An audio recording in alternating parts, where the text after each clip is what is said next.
자, 이번엔 6월 달에 있었던 코로나 소식 정리해 보려고 합니다. 자, 코로나가 우리 미래에는 어떤 영향을 미치게 될지 함께 살펴보시죠. 자, NBA에서 아주 흥미로운 시도를 할 예정인 것 같아요. NBA 선수들한테 지금 코로나를 추적하기 위해서 스마트 반지를 제공하고 있다고 합니다. 자, 그 스마트 반지의 정체는 오라링이라고 하는 반지가 되겠고요. 핀란드 기업에서 만든 거예요. 전에도 소개해드렸는데 잠깐 또 살펴보자면은 이 자그만한 것이 수면, 맥박, 움직임, 심장 활동, 온도 등을 모니터링할 수 있는 그런 제품이고요. 자, 우리 돈은 한 36만 원 정도의 비용이 들어가요.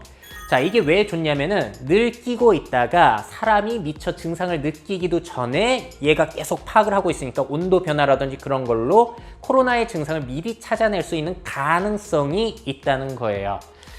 자, 그래서 NBA가 7월 30일부터 재개를 하는데 그 안전 조치 중에 하나로 이것을 시도할 예정이라고 합니다. 자, 근데 전문가들이 계속해서 이 실용성에 대해서는 아직까지 불확실하지 않냐라고 지적을 하고 있어요. 특히나 독감과 코로나 자체를 구별할 수 없기 때문에 잘 사용이 될 수 있을지는 한번 지켜보셔야겠습니다. 또 다른 소식입니다. 자, K-팝 열풍 세계적으로 엄청난데요. 온라인 콘서트로 계속해서 그 열풍이 이어지고 있는 것 같아요. 세계 투어는 못 다니지만 저렇게 온라인 콘서트, 방탄소년단 같은 경우에는 방방콘이라고 해가지고 진행을 했고요. SM 가수들 같은 경우에는 비욘드 라이브라는 것으로 진행을 했는데 이게 꽤 쏠쏠했다고 합니다. 다음 방탄소년단의 방방콘을 기준으로 보자면은 자, 무려 107개 지역의 사람들이 동시에 75만 명이 접속을 했다고 합니다. 엄청나죠?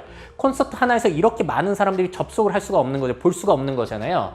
원래 이게 5만 명 정도의 스타디움을 기준으로 했을 때는 약 15회 공연을 순회한 것과 거의 비슷한 효과라고 해요.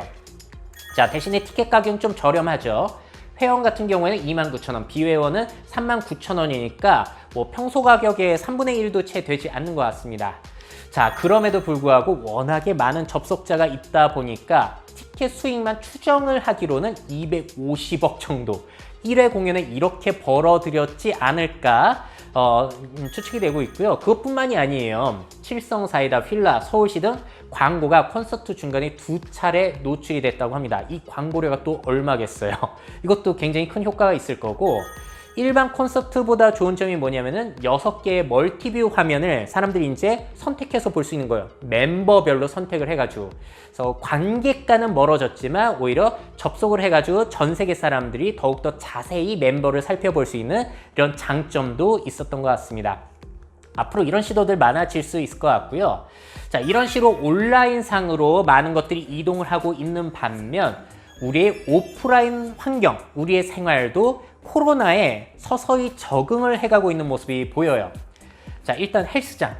자, 미국의 한 헬스장 같은 경우에는 저렇게 장벽 같은 큐브를 세워가지고 그 안에서 회원들이 운동을 하는 저런 것들을 시도하고 있다고 합니다. 또 이번에는 캐나다에서 진행이 된 요가 수업 현장이에요. 저런 돔 같은 형태를 만들어가지고 코로나 바이러스 감염으로부터 보호를 해주고 있다는 건데, 자, 앞으로 저런 뭐 큐브라든지 돔 같은 것을 만들어내는 이런 업체들 같은 경우에는 일시적인 호황을 맞이할 수 있겠다? 새로운 기회이지 않을까라는 생각이 들기도 해요. 자, 또 베를린 앙상블 극장 같은 경우에는 좌석의 숫자를 저렇게 많이 확 줄였다고 합니다. 그래서 띄엄띄엄 좌석을 배치해가지고 사람들이 안전하게 공연을 볼 수 있게끔 저렇게 시도가 이어지고 있고요. 또 자동차를 이용하는 횟수도 계속 늘어나고 있죠. 입지 설명회를 한국에서 저 주차장을 빌려가지고 진행했다는 건 뉴스를 통해서 많이 보셨을 거고, 자, 미국에서는 졸업식을 드라이브-인 방식으로 진행을 하기도 했고요. 이게 아주 골 때려요. 미국의 한 성형외과 의사가 보톡스 시술을 드라이브-스루로 하고 있다고 합니다. 차가 오면은 보톡스 놔주고 딱 하고 이런 방식으로 진행을 하고 있다고 해요. 차가 참 유용하게 쓰고 있죠.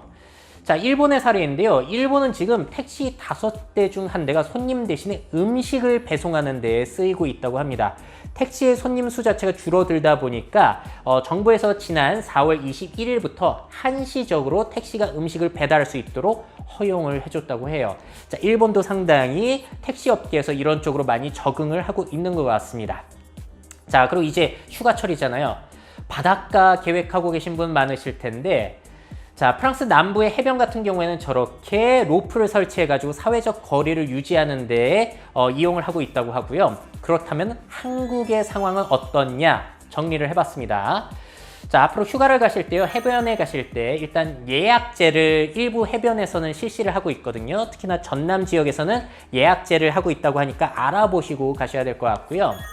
또 해수욕장에 붐비는 정도는 이제 홈페이지 접속하시게 되면은 빨강, 노랑, 녹색으로 표시가 된다고 하니까 그거 보고 가시는 게 좋을 것 같아요.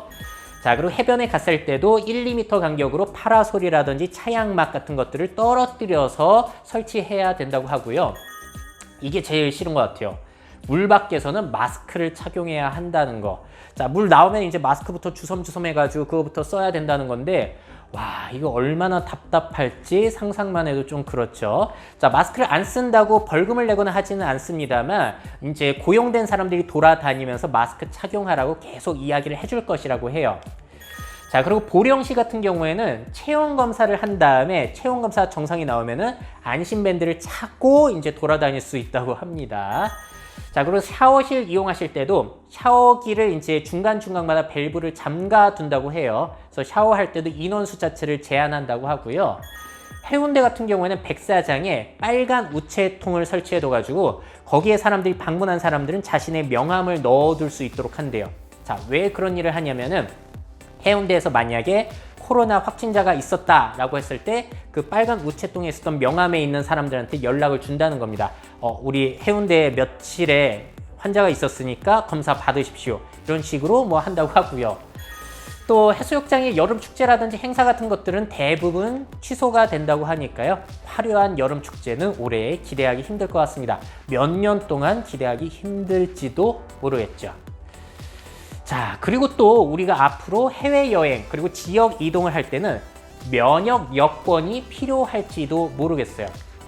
자, 면역 여권이라는 것은 말 그대로 코로나 음성 증명서라고 보시면 되겠고 항체 보유 증명서라고 보시면 될 것 같아요. 이게 있어야지 이동을 좀 편리하게 해주겠다는 거고요. 대만 같은 경우에는 이런 증명서를 보유하게 되면 격리 기간을 14일이 원래 정상인데 5일에서 10일까지로 줄여준다고 합니다. 또 영국에서도 항체 검사를 한 다음에 면역 여권을 발급하려는 계획을 가지고 있다고 하고요. 이와 관련해서 디지털 면역 여권을 개발하는 스타트업들이 곳곳에서 생겨나고 있다고 해요. 새로운 기회가 될 수도 있겠죠. 자, 그런데 문제는 각 언론들, 전문가들이 비판을 하고 있어요.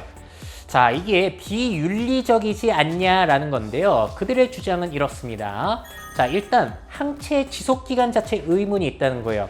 코로나 항체가 생기면 그게 3개월이 가냐 3년이 가냐 모른다는 거고요.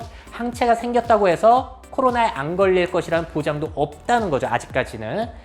자, 그리고 검사를 받지 못하는 그 소외계층. 자, 항체 검사 받으려면 돈을 내야 된다고 하는데 그걸 못 받는 사람들은 이제 이동하지 말라는 거냐. 이런 소외계층 문제가 있을 수 있다는 거고요. 자, 이런 우려도 있어요. 항체를 위해서 일부러 병에 걸리는 어리석은 사람들이 있지 않겠냐. 분명히 있을 것 같죠. 자, 그리고 또 이런 비판도 있어요. 의료 기록이라든지 동선 추적 등 개인정보를 침해하지 않느냐라는 문제 제기도 있습니다. 과연 면역 여건들이 우리 생활에 자리 잡을 수 있을지 함께 지켜보셔야 될 것 같고요.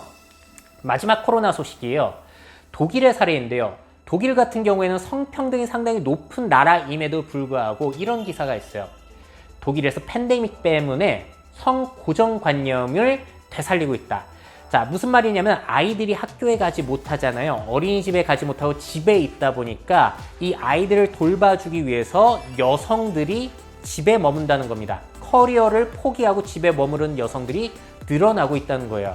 자, 그러니까 코로나라는 것이 사실 우리의 미래 상황들을 계속 가속시키는 측면들이 대부분인데 이러한 성 역할에 있어서는 오히려 과거로 거꾸로 가고 있다는 겁니다. 성평등이 오히려 악화될 수 있는 가능성 우리가 좀 대비를 해야 되지 않을까 싶네요.